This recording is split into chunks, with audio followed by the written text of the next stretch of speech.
All right, what's up, guys? We're back with another one here. Now, today's very, very stupid video, very fun video. No deep message to be sent, but I want to bring something to your attention. You could agree with it, you could disagree with it. You could think I'm crazy, think I'm a conspiracy theorist, or maybe you're a noticer like me. But I want to make the statement: fighting game balance, fighting game character balance is influenced by marketing.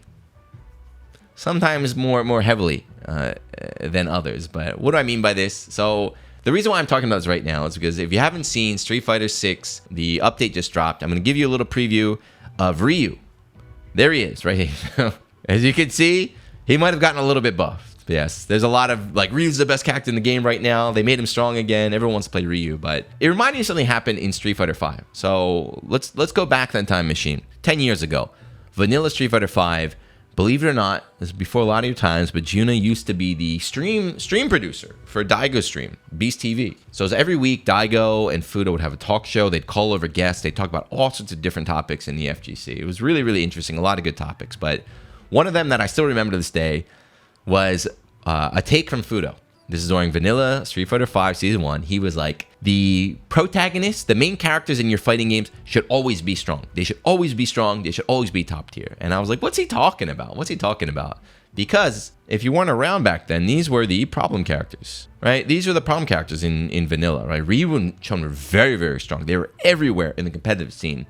And to me, it was quite boring, right? It's like, I don't want to see these vanilla characters. Let me see some new characters, some fresh blood. But Fudo's take was that the reason why your protagonist should always be strong is because it's marketing for your game. So he gave the example of Tokyo Game Show. Tokyo Game Show is Japan's biggest video game event. Hundreds of thousands of people go there every year.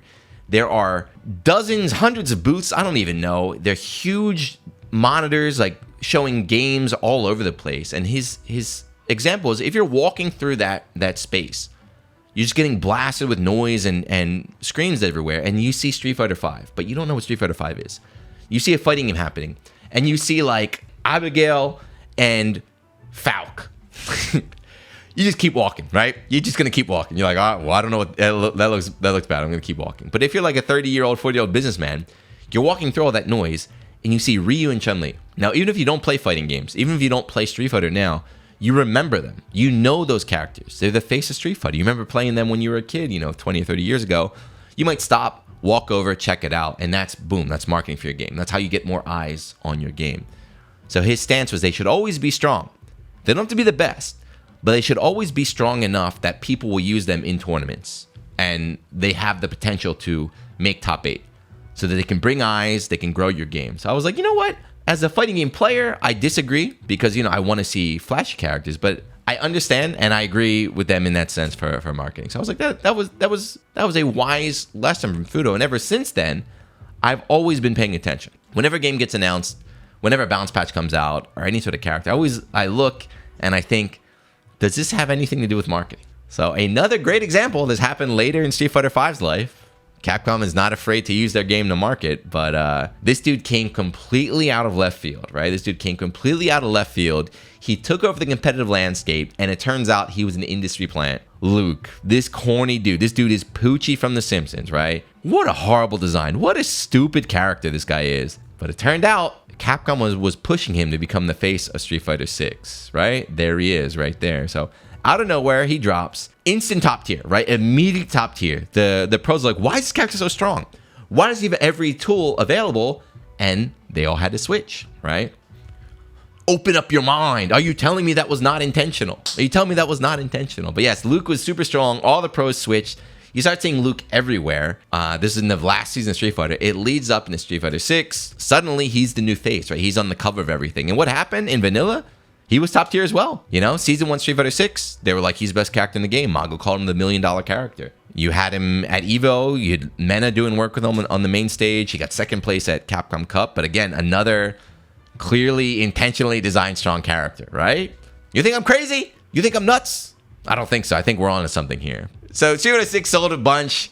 I feel like Luke did not perform as well as they were hoping as a protagonist. Dude, does anybody like him? I don't like him. And that's why they brought back the GOAT. That's why they brought back the GOAT Ryu. He's back on top, baby. But yes, that's my example. I hope you understand the point I'm making. But yeah, not just Street Fighter, right? So as I said, this kind of idea. Every game I play, I always think about it. So other ones, I think an easy example is Soul Bad Guy. You know, when Strive came out, it was top one. Soul was nuts. It was so privileged.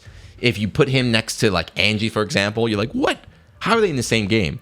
Soul's always been strong. He's always been strong, but like specifically season 1, he was cracked. Ram was cracked too. They're almost like the Ryu and Chun, or they used to be until Bridget. Bridget's the new face of Guilty Gear. She took over the whole scene, but Soul, that was another, I think, intentionally strong character. Grand Blue, another game I play. Grand on Vanilla, the Grand Boot, he was really, really strong. But there's another person I need to talk about. The GOAT, Belial.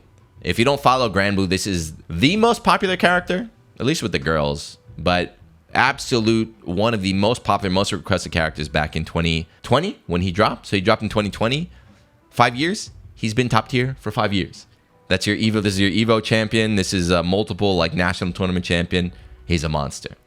And then more recent, as much as I despise this guy, this goofball. If you play Garo, I think you might have experienced the same thing that I felt. But when you fight Ronaldo, who's that whole thing, he's a whole marketing gimmick to begin with, but he does so much damn damage for no reason. when he kills me, every time I'm always shocked. I know it's a high damage game, but when Ronaldo kills me, I'm like, what? Why does this set play character with God normals, a DP, also do more damage than my character? Than Kevin? I don't know. But I definitely feel like they were designing him, and then somebody came up, they tapped the dev on the shoulder, they said, double his damage. Like, yes, sir, whatever you say. But I think that was another, like, they were told, make him strong, make him do, like, up his damage, he's got to be good. But yes, those are just some examples. Now, this video, like I said, there's no deep message. I hope I just open up some eyes, but really, I want to hear from you. I just pull these examples off the top of my head, but do you have any examples from your game? You could say, like, for example, Tekken 4 Jin. I know that, like, Tekken 4 Jin, when he became, like, the super protagonist, like, he was covering, I mean, I think 3 became the pro, but when 4 was, like, Jin was everywhere, he was, I think the tier list is, like, Jin, and then the rest of the cast. But yes, if you have any examples, let me know. Let's talk about it. And do you agree? Like I said, do you agree? Do you disagree? Do you think me and Fudo are crazy? But pay attention. Even if you disagree with me now, pay attention from now on. Let's notice together. Whenever a new fighting game gets announced, whenever a strange balance patch comes out, let's think. Is there a reason behind this? I don't know. But hit that sub button, and I'll see you next one. Peace.